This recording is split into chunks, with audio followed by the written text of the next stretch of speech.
मेरा मुझ में कुछ नहीं, जो कुछ है गुरु तो तेरा तुझको सौंपता क्या लागत गुरु।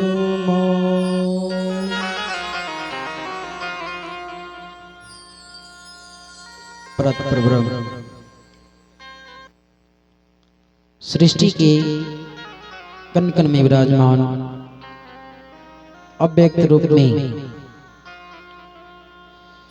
मंच पर उपस्थित संत सद्गुरु महर्षि नहीं ब्रह्मर्षि महाराज के श्री पावन निगल चरणों में कोटि शरण। मुद मंगल में संत समाज महानुभाव तथा भक्ति स्वरूपा माताओं एवं बहनों सभी के हृदय में बैठे हुए उस परमपिता परमात्मा कुछ दास का कोटि कोटि नमन स्वीकार हो। आज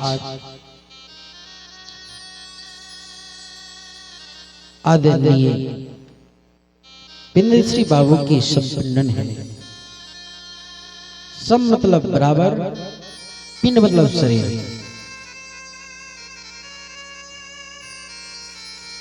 आज की बात जो इनका नाम लेने वाले हैं वो तो लेंगे, परंतु शिव पुराण के मुताबिक बिंदेशी बाबू शरीर में जो जो कर्म किए होंगे इनको वो मिल गए होंगे आज,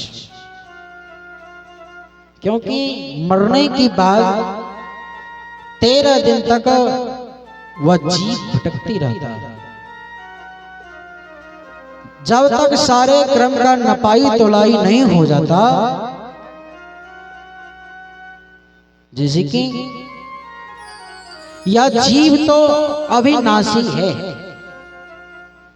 एक शरीर को छोड़ता है तो फिर पुनः दूसरे शरीर में यहां चले जाता है। यह अविनाशी है, इनका नाश नहीं होता। शरीर का नाश हो जाता है, परंतु शरीर के अंदर में रहने वाले वह जीव का नाश नहीं होता। अच्छा, क्यों नहीं नाश होता? क्योंकि वह जीव उस परमात्मा की संतान है, अंश है। हम सबका भी मालिक होता है और वो मालिक जो हम लोगों को कहते हैं करने के लिए वो करना पड़ता है। ठीक उसी तरह से ये जीव का भी कोई मालिक है। वह कौन है? वह परमात्मा है। जब बाली और सुग्रीव का युद्ध चल रहा था तो भगवान श्री राम के पास सुग्रीव महाराज जाते, कहते कि प्रभु आपसे तो मित्रता हो गई, परंतु मेरा भाई जो है बड़ा दुष्ट है। कैसे? मेरा भाई मेरी पत्नी को रखे हुए है और इतना वो बलशाली है, जब भी मैं युद्ध करने के लिए जाता हूं तो मुझे युद्ध में वो चलने के लिए नहीं देता। वैसे बहुत दुख देता है वो। तो भगवान थे। भगवान कहते हैं कि ठीक है, आज जाओ युद्ध करने के लिए। सुग्रीव महाराज और बाली दोनों में युद्ध हुआ। अब गए युद्ध करने के लिए दोनों भाई। महाराज भगवान को पता ही नहीं चला। आजकल भी ऐसा होता है कि एक ही स्वरूप है, एक ही रूप है, लोग पहचानने में अनजान हो जाता है कि ये कौन है, यही फलना बाबू है क्या। ठीक उसी प्रकार से भगवान की अभी असली रूप का सुग्रीव ने दर्शन नहीं किया। जानते हम लोग भी अभी तक परमात्मा के असली दर्शन नहीं किए। कहीं राम के रूप को देख लिए तो हम कहते हैं कि मंदिर में जाकर के भगवान श्री राम को देख रहे हैं। आप महाराज उनके स्वरूप को देख रहे हैं, असली रूप को नहीं देख रहे। और जिनको भी यह असली रूप का दर्शन हो जाता है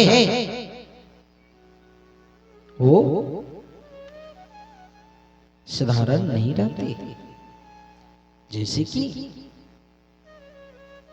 उस परमात्मा का दर्शन होने के बाद जैसे पानी में नमक समा करके एक हो जाता है, उसी प्रकार से वो परमात्मा वो सर्वेश्वर अपने में समा कर यह जीव को सुख प्रदान करता है।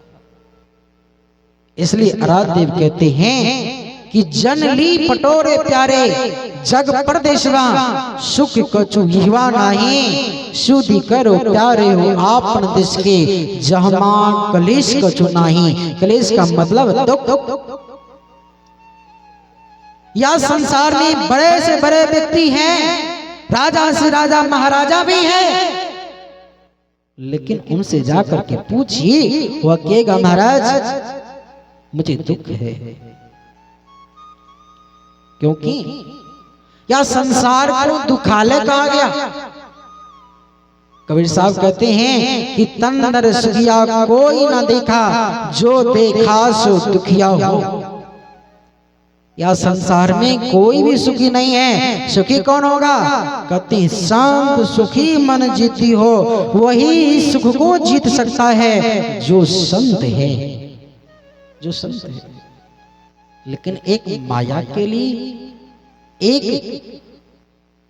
लोग के रूप देकर लोग के शरीर को देकर के हम भूल जाते हैं।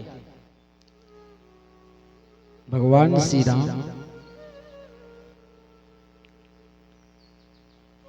बाली से युद्ध करने के लिए सुग्रीव महाराज को फिर से भेजते। कहते हैं कि अब की बार मैं माला पहना करके भेज रहा हूं, मैं पहचान जाऊंगा कि तुम्हें हो। भगवान ने क्या किए, माला पहना करके हम भेज दी। जब गए युद्ध करने के लिए तो भगवान युद्ध के क्रम में बाली के ऊपर बाण को चलाते। जब बाली के सीने में लगा जोर जोर से रोने लगा कि मैंने किसका क्या बिगाड़ा जो मुझे ऐसा दुख दिया। भगवान श्री राम बैठे हुए हैं और लक्ष्मण लाल जी महाराज भी हैं। अब सोचते हैं कि मैं एक बार उनसे पूछ लेता हूं क्या दुख हुआ। जैसे ही पूछने के लिए चले तब तक में उधर से दौड़ती हुई बाली की पत्नी तारा आती है और रोने लगती है, रो रो करके विलाप कर रही है कि किसने मेरे पतिदेव को मारा है, किसने मेरे पतिदेव को मारा है। जब पता चला तो